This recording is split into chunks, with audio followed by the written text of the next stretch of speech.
We are steaming ahead to the fourth year of the Nintendo Switch being on the market, and during this time it's had some absolute brilliant games, from the brand new system exclusives, first time ports and retro. But the eShop has unfortunately become a little overcrowded over the years, filled with, well, some daylight robbery and some really bad mobile ports and just games that just really shouldn't be there. So that's where this list comes in. Hello everybody, my name is Gary from the Nintendo Village, and in this video I've chosen 10 picks of amazing games which I think are well worth your money on the Nintendo eShop. Just to mix it up a little bit, I haven't chosen a top of Metacritic sort of thing. These are just 10 picks that I've chosen which I think are really good. Some of them are older, some of them are newer, and some of them are a little bit overlooked. So without further ado, here we go. With universal praise, I couldn't start a list of must-buy eShop games without mentioning the mighty Celeste. We've already sang Celeste's praises in multiple videos on this channel already, but it's clear to see why. A peak of platforming perfection is how I honestly describe Celeste. From its tight frame perfect platforming to drop dead gorgeous lashings of pleasurable pixel graphics. There's plenty to love even before the story gets mentioned, and don't worry, we'll get to that one in a minute. Although there are some like Metroidvania elements, it's the platforming where Celeste really shines. Modernising the genre with its absence of the life system, almost instant respawns, and, even though it can be very difficult in the first place, options to make it even more difficult. Don't get me wrong, if you're after something akin to the difficulty of Mario games, then this might not be the game for you, but Celeste completely deserves all the praise that it gets. As for the story, well, you play as Madeline on her adventure to scale the colossal mountain of Celeste. Along the way, Madeline fights off her pressures of the real world, social media, anxiety and depression while confronting all of her inner demons. It's rare to find a game that hits on such a story with such feeling, yet Celeste does, cementing it as one of the greatest games of the decade. The beautifully hand-drawn Wonder Boy the Dragon's Trap came out on my birthday in 2017. I was looking forward to playing this one on the build-ups to its release, after playing it briefly as a child on the Sega Master System. But surely a Master System remake couldn't possibly be that great, right? Well, the truth is, definitely. Yet another bit of eye candy, Dragon's Trap is pleasing to look at from the very start, with some of the best examples of hand-drawn art I think you'll ever really come across in a video game. Although Dragon's Trap keeps to the original gameplay and level design of the original, there's enough quality of life improvements to convince the unknowing player that this is a perfectly recently modern game. There's an option to toggle between the new and the original graphical styles and the soundtrack at the same time too. Shape shifting between different animals to try and restore the main character back to his human form is a treat. Each of the different lands has its own feeling and lends itself to the variety of characters extremely well. Although the story may not be one of the most complex, Wonder Boy and the Dragon's Trap is one of those games that, well, honestly kinda benefits from not having an overly convoluted story. What a brilliant birthday gift Wonder Boy and the Dragon's Trap was. What happens if the Knights of the Round become obsessed with gardening? Shovel Knight is an action-adventure game series which sees a shovel-wielding knight on a quest to find his missing beloved Shield Knight. All the while the Order of No Quarter, a collection of mismatched knights led by the Enchantress, are on the hunt for you. If you're a fan of retro platformers and don't yet have the impactful Shovel Knight treasure trove in your library, then you're doing yourself a great disservice. Its 8-bit style aesthetic is not only nostalgia-inducing, but one of the best examples of how timeless a style can really be. One of the most successful Kickstarters in the gaming world, Shovel Knight not only smashed its goals but also its expectations, receiving critical praise from critics and fans alike. Personally, I've bought Shovel Knight Treasure Trove 3 times over various systems already. It's great for co-op, a quick pick up and play, or some competitive action thanks to various modes housed within the Treasure Trove, which is the name for a collection of individual games housed in one package. I'm sure the vast majority of people have already seen or played Shovel Knight or one of its separately sold campaigns already. If you haven't, then let me sum up the game in 2 words: the best. Couldn't get any better, right? Well, as we've already mentioned, Treasure Trove is a collection of different campaigns. These see you playing as other knights from the Order of No Quarter. And let me know in the comments below if you've picked up Shovel Knight Treasure Trove and which campaign is your favourite. For me, Spectre Knight is a personal favourite because it's dark, has a unique control scheme, and it's one I can just dig the most. Sonic fans will love this one. Freedom Planet is an action-adventure platformer that sees you playing as Lilac, a dragon girl with the power to use her hair to attack enemies. Together with Carol, a motorbike riding brawler, they must defend the world against the attacking alien force. Freedom Planet is much akin to the much beloved Sonic the Hedgehog Mega Drive series, featuring blindly fast speed over 16-bit styled surroundings, big boss fights and loop-the-loops. Where it separates itself from the Sonic series massively is in its fully voice acted story and cutscenes. If you're not a fan of that kind of thing and just want a straight Mega Drive or Genesis style platformer, then you can even opt out to seeing the story completely, so it's just level after level. Some of the levels can be overly long, but they are well crafted for the intense speed that Freedom Planet has to offer. If Sonic Mania wasn't a thing, then I would honestly say that Freedom Planet was the nearest experience to a retro Sonic in the last 10 years or so. So, if you can't wait to run at unimaginable speeds and let your character suffer some intense G-forces, then Freedom Planet is the one that's worth picking up. Now, all we need is Freedom Planet and Knuckles to be made. Only then can my life be really complete. Can you defend your island home country against oncoming waves of Nordic invaders?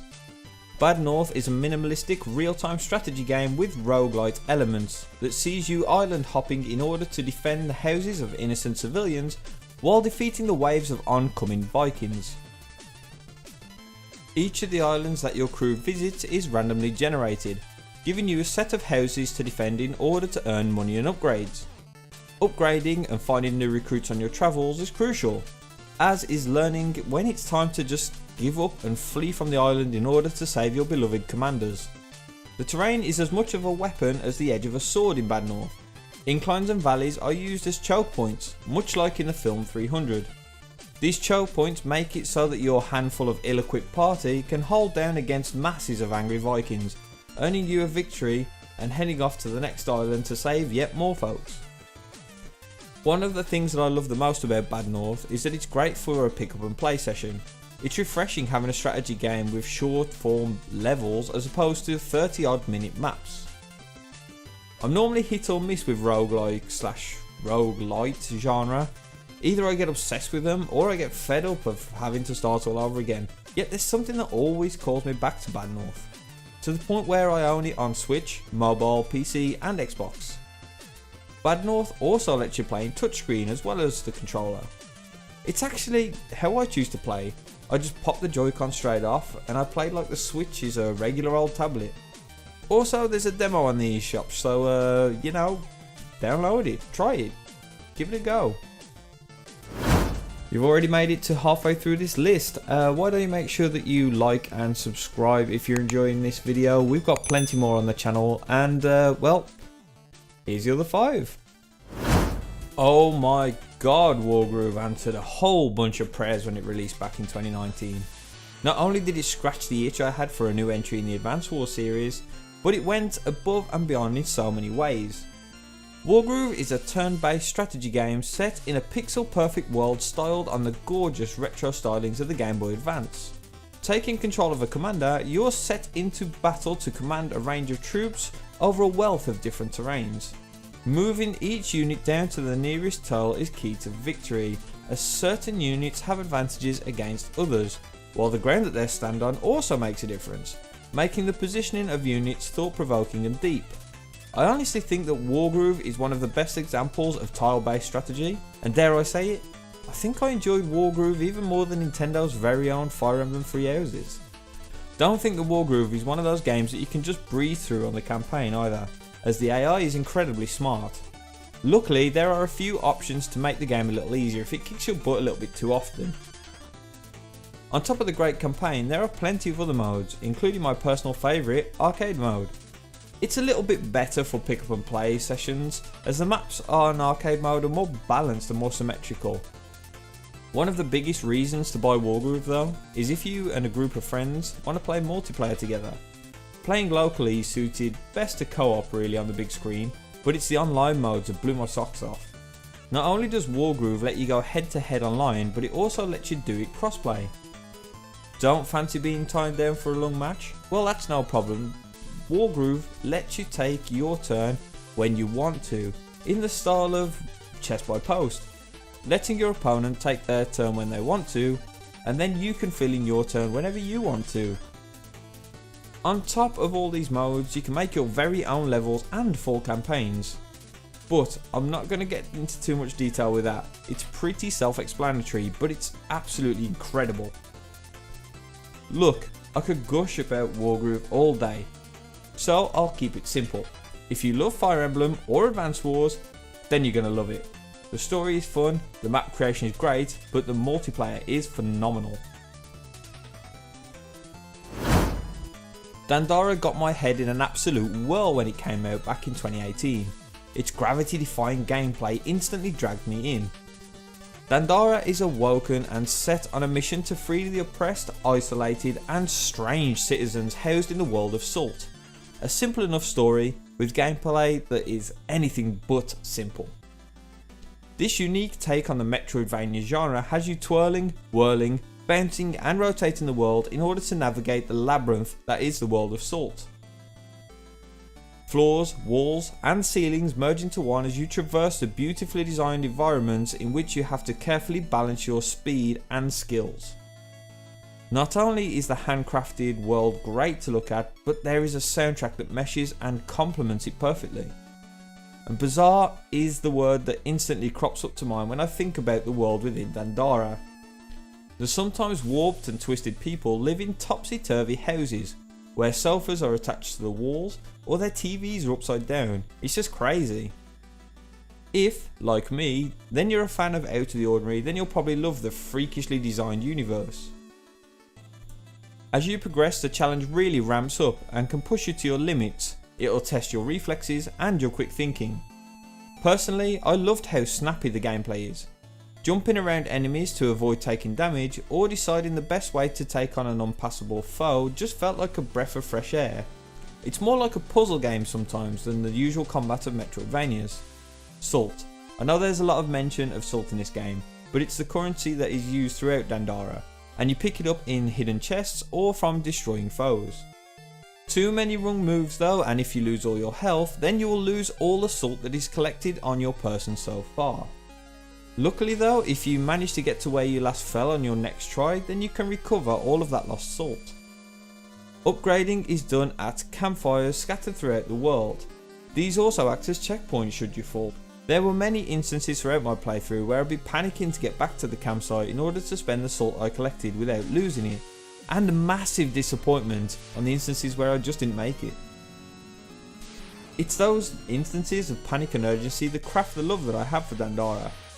Metroid always portrayed a feeling of dread, yet Dandara is one of the only instances on the Switch where those feelings have peaked at the same level.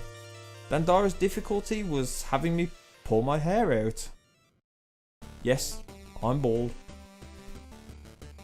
But there's no better feeling than overcoming those sections and getting ready to move on to the next thought-provoking room. Also, like Bad North, those who prefer touchscreen controls, this has got them too, but I actually prefer this one on the controller. Ever heard of Image and Form? Well, they created a franchise / world of games called SteamWorld.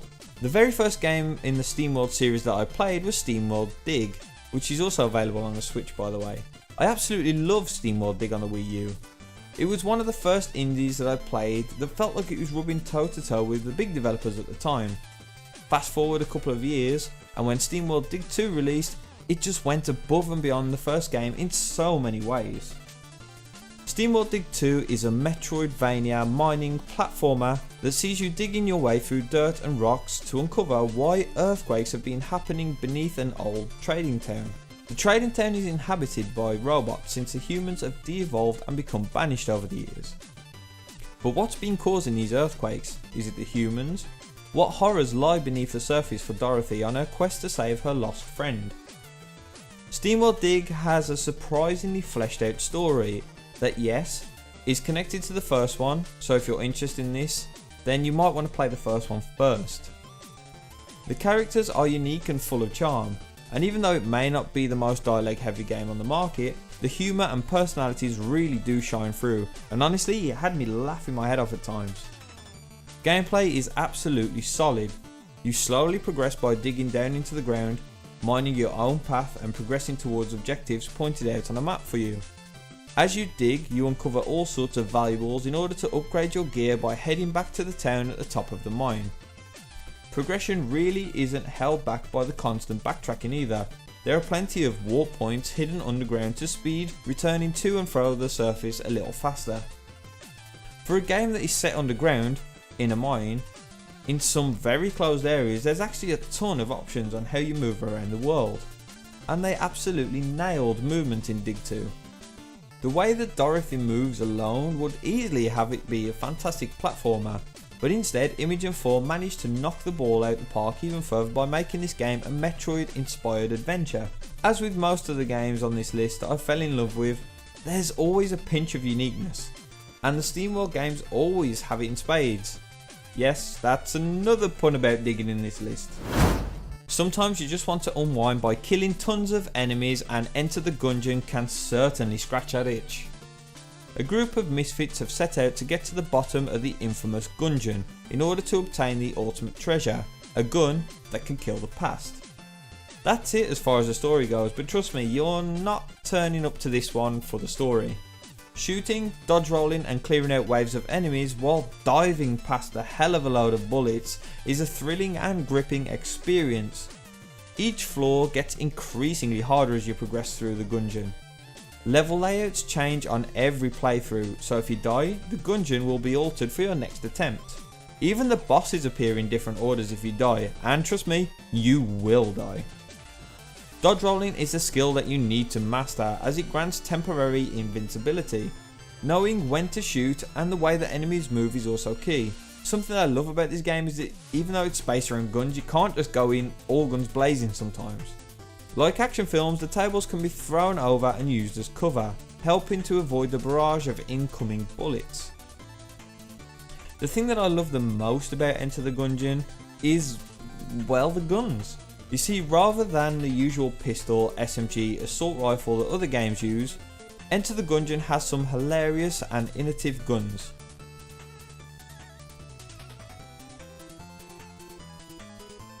Ever seen a gun that shoots other guns?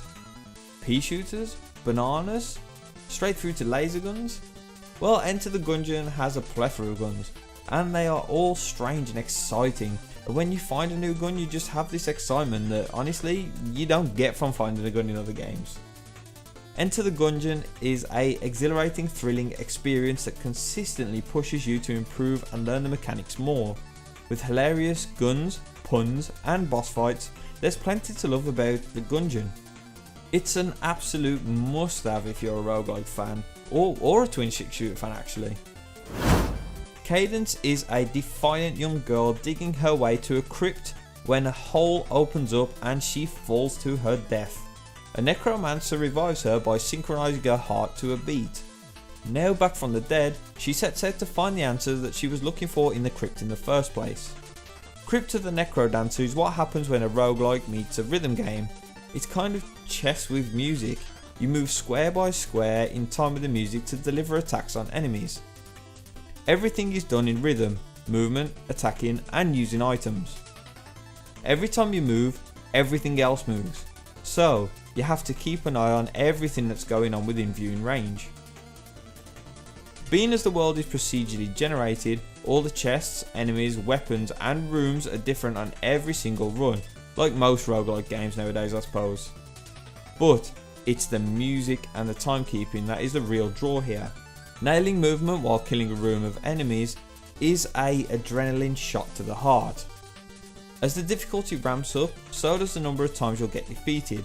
Luckily, unlike other roguelikes, Crypt of the Necrodancer lets you start from the floor that you were on, not the start of the game every time.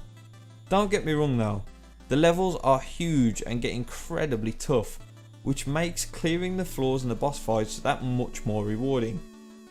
Shops and purchasable upgrades make appearances scattered throughout the game, and these are where the business really starts. Some upgrades are permanent, while other purchases get added to a rotation of weapons that you'll find in chests. It's a great way to add to the progression and making each run easier without giving you too much of an advantage. Also, check out the shopkeeper, he just friggin' rocks.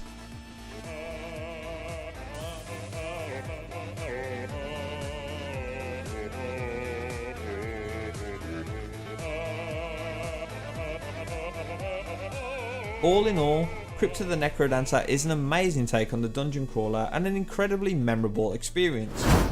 Thank you so much for watching the video, I hope you've enjoyed it. Make sure to head over to the nintendovillage.com for more news, reviews and podcasts, and stay here on the YouTube channel because we got plenty of videos. We put one out at least once a week.